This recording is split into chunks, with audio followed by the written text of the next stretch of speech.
हरी सिंह सरकारी कामकाजों में अब तक कई छोटे बड़े कस्बों में स्थानांतरित हो चुके थे। अब वो 10 साल से कटक हेड पोस्ट ऑफिस में काम कर रहे हैं। अच्छी कार्यशैली होने के कारण उन्हें प्रमोशन मिलते रहे। अब वो हेड चपरासी हैं। मासिक वेतन 9 रुपये। कटक शहर में सब कुछ खरीदना पड़ता है। आग जलाने के लिए माचिस की पेटी भी खरीदनी पड़ती थी। पेट काट कर जितना भी बचाओ, मगर 5 रुपये से कम खर्च नहीं आता था। किसी भी हालत में घर में कम से कम 4 रुपये नहीं भेजने से नहीं चलता था। घर में पत्नी और 8 साल का बेटा था गोपाल। छोटे से गांव की जगह थी, इसलिए 4 रुपये में जैसे तैसे काम चल जाता था। अगर 4 रुपये से एक पैसा कम हुआ तो मुश्किल हो जाती थी। गोपाल माध्यमिक विद्यालय में पढ़ रहा था। स्कूल की फीस महीने में 2 आने थी। स्कूल फीस के अलावा किताबें खरीदने के लिए कुछ ज़्यादा पैसे लग जाते थे। जब कुछ अतिरिक्त खर्च आ जाता था तो वो महीना मुश्किल से गुजरता था। कभी कभार बूढ़े को भूखा तक रहना पड़ता था। वो भूखा रहे तो कोई बात नहीं, मगर उसके बेटे की पढ़ाई तो चल रही थी। एक दिन पोस्ट मास्टर सर्विस बुक खोलकर बतलाने लगे, हरी सिंह, तुम 55 साल के हो गए हो, अब तुम्हें पेंशन मिलेगी। अब तुम नौकरी में नहीं रह सकोगे। सिंह के सिर पर वज्रपात हो गया। क्या करेगा? घर संसार कैसे चलेगा? घर की बात छोड़ो, गोपाल की पढ़ाई ठप हो जाएगी। जब से गोपाल पैदा हुआ है तब से हरी सिंह ने मन में एक सपना संजोकर रखा है। गोपाल कस्बे के पोस्ट ऑफिस में सब पोस्ट मास्टर होगा। कम से कम गांव में पोस्ट मास्टर तो होगा ही, परंतु थोड़ी सी अंग्रेजी नहीं आने से नौकरी मिलना मुश्किल है। कस्बे में अंग्रेजी पढ़ने की व्यवस्था नहीं है, इसलिए कटक भेजकर उसे पढ़ाई करवाना उचित होगा। अगर नौकरी खत्म हो गई तो उसका सपना चूर चूर हो जाएगा। यही बात सोच सोचकर उसका शरीर शुष्क लकड़ी की तरह हो गया था। रात को आंखों से नींद गायब हो गई थी। हरी सिंह के ऊपर पोस्ट मास्टर की मेहरबानी थी। उनके घर में नौकर होते हुए भी ऑफिस का काम खत्म करने के बाद शाम को हरी सिंह पोस्ट मास्टर के घर जाकर कुछ काम कर लेता था। शाम को आराम कुर्सी में बैठकर पोस्ट मास्टर अंग्रेजी समाचार पढ़ते समय तंबाकू की चिलम बनाता था। वो जैसे चिलम तैयार करता था, कोई नहीं कर पाता था। एक दिन हरी सिंह ने चिलम तैयार करके बाबू के सामने रखी। बाबू के मुंह से इंजन की तरह भक भक करके धुआं निकलता था और नशे से आंखों की पलकें गिर जाती थी। तब हरी सिंह को लगा, यह उचित समय है। हरी सिंह ने पोस्ट मास्टर जी को साष्टांग दंडवत करते हुए हाथ जोड़कर विनीत भाव से अपने दुख दर्द को उनके सामने रखा। गोपाल के लिए उसने जो सपना बुना था उसे भी बताना नहीं भूला। पोस्ट मास्टर बाबू तंद्रावस्था में थे। वे गंभीर मुद्रा में बोले, ठीक है, एक आवेदन पत्र भरकर दे देना। बाबूजी यह कार्य सहज भाव से कर सकते थे, क्योंकि पोस्टल इंस्पेक्टर या अधीक्षक जब दौरे पर आते थे तब वे उनके बंगले में ही रुकते थे। वो उच्च अधिकारियों के लिए खाने पीने की समुचित व्यवस्था भी करते थे। उस रात पोस्ट मास्टर बाबू बार बार हरी सिंह कहकर पुकार रहे थे। हरी सिंह बहुत अनुभवी आदमी था। कई सालों से बड़े बड़े साहिबों को वो देख चुका था। वो अच्छी तरह से उनके मिजाज के बारे में जानता था। वो ये भी अच्छी तरह जानता था कि कौन साहिब किस तरीके से खुश होते हैं। उस दिन आधी रात तक हरी सिंह को पोस्ट मास्टर बाबू के बंगले में रुकना पड़ा, क्योंकि ओडिशा के प्रदूषित वातावरण के कारण कहीं बाबू बीमार पड़ उल्टी करने ना लग जाए। उल्टी करने के समय हरी सिंह को सोडा, नींबू आदि की व्यवस्था करने के साथ साथ बाबूजी को भी संभालना था। बाबूजी के आराम से सोने के बाद हरी सिंह आधी रात को अपने घर लौटकर खाना बनाने लगा था।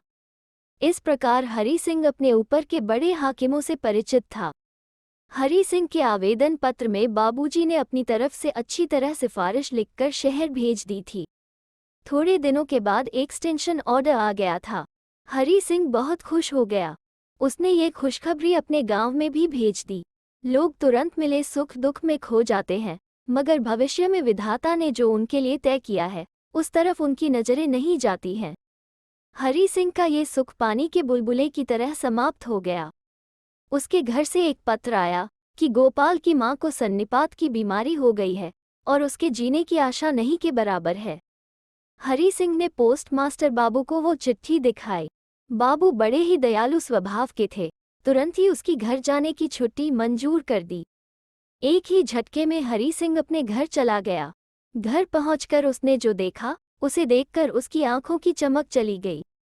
ये संसार मानो अंधकार में लुप्त हो गया। उसकी पत्नी मरणासन थी। पति को धुंधली आंखों से देखते हुए दोनों हाथ उठाकर प्रणाम किया और चरण रज लेने के लिए इच्छा व्यक्त की। सिर्फ चरण रज लेने के लिए उसकी सांसें अटकी हुई थी। उसके बाद सब शांत। हरी सिंह की दुनिया उजड़ गई। अपने घर का बचा खुचा सामान बेचकर वो बेटे के साथ कटक लौट आया। गोपाल कक्षा 7 में पढ़ता था। हरी सिंह की मुश्किल से गुजर बसर हो रही थी, क्योंकि वो पेंशनभोगी हो गया था। कभी लोटा तो कभी कांसे के बर्तन बेचकर किसी तरह घर चलता था। जब नौकरी थी तब महीने में 2-4 आने रखकर बचत खाते में रखा करता था। गोपाल के स्कूल की पढ़ाई में सब खर्च हो गया था। हरी सिंह सोचा करता था कि गोपाल के मैट्रिक पास करने के बाद सब कष्ट दूर हो जाएंगे। गोपाल ने भी कई बार इस बात पर आश्वासन दिया था, पिताजी भले कर्ज लेकर मुझे पाएं, नौकरी लगने के बाद सारा कर्ज चुकता कर दूंगा। हरी सिंह की प्रार्थना दीनबंधु दीनानाथ ने सुन ली। हरी सिंह की खुशी की कोई सीमा नहीं रही। वही पुराने पोस्ट मास्टर बाबू अभी भी नौकरी में थे। हरी सिंह ने उनके हाथ पैर पकड़कर काफी अनुनय विनय किया। हरी सिंह के ऊपर भी बड़े लोगों की कृपा दृष्टि थी। गोपाल तुरंत भकरामपुर पोस्ट ऑफिस में सब पोस्ट मास्टर की हैसियत से नियुक्त हो गया। महीने में 20 रुपये तनख्वाह थी। हरी सिंह खुशी से फूले नहीं समा रहे थे। फिलहाल सदर पोस्ट ऑफिस से 4 महीने प्रशिक्षण लेकर वो अपने कस्बे में लौट जाएगा। हरी सिंह बार बार भगवान के सामने नतमस्तक हो रहा था, धन्य प्रभु, तुम्हारी दया से मुझ जैसे दीन आदमी के दुखों का निवारण हो गया। नौकरी लगने की खबर जिस दिन बूढ़े को मिली थी, उस रात अकेले में बैठकर खूब रोया था। हाय, आज अगर बूढ़ी जिंदा होती तो कितना खुश होती। उसके गोपाल को बड़े साहिब की नौकरी मिली है। घर में उत्सव सा माहौल हो जाता। हाय, अभागी की किस्मत में ये दिन देखने को नहीं थे।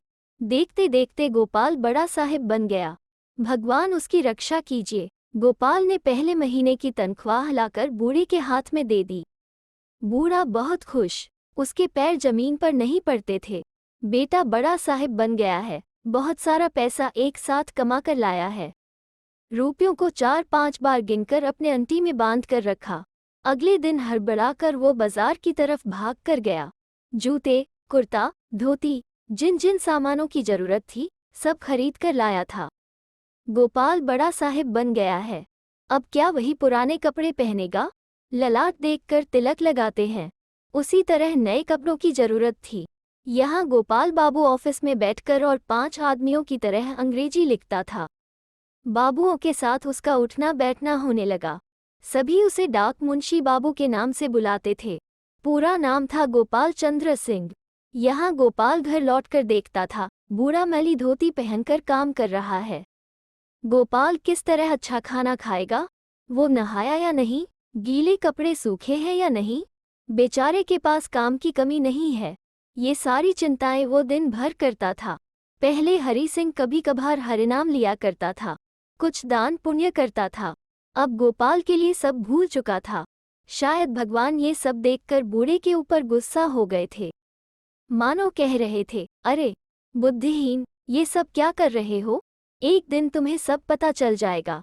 अब गोपाल बाबू के हाव भाव में कुछ परिवर्तन होने लगा था। अब पिताजी को देखने से बिना किसी कारण से वो चिढ़ने लगा था। यह मूर्ख है, इसे अंग्रेजी मालूम नहीं है।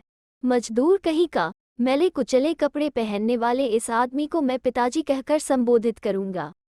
लोग क्या सोचेंगे? उस दिन गाउन पहने हुए कुछ पढ़ी लिखी औरतें खड़ी थी। बूढ़े के शरीर पर कमीज नहीं था। छी छी, शर्म नहीं आई उसको। अगर इसे घर से बाहर नहीं निकाला जाता है तो मेरी इज्जत का कबाड़ा हो जाएगा। एक दिन डाक मुंशी बाबू पिताजी को कहने लगा, देखो, तुमने मेरे लिए कुछ भी नहीं किया है। मुझे पढ़ाकर कोई मेहरबानी नहीं की। मन है तो यहाँ रहो, नहीं तो यहाँ से चले जाओ। मगर याद रखना, अगर यहाँ रहना चाहते हो तो बाबू लोग आने पर घर के भीतर से बाहर मत निकलना। गोपाल की बात सुनकर बूढ़े का दिल दहल गया। वो एकदम गुमसुम होकर बैठ गया। अपने बेटे की बात वो किससे करता? उसके दिल में उस जगह घाव हो गया जिसे वो किसी को दिखा भी नहीं सकता था।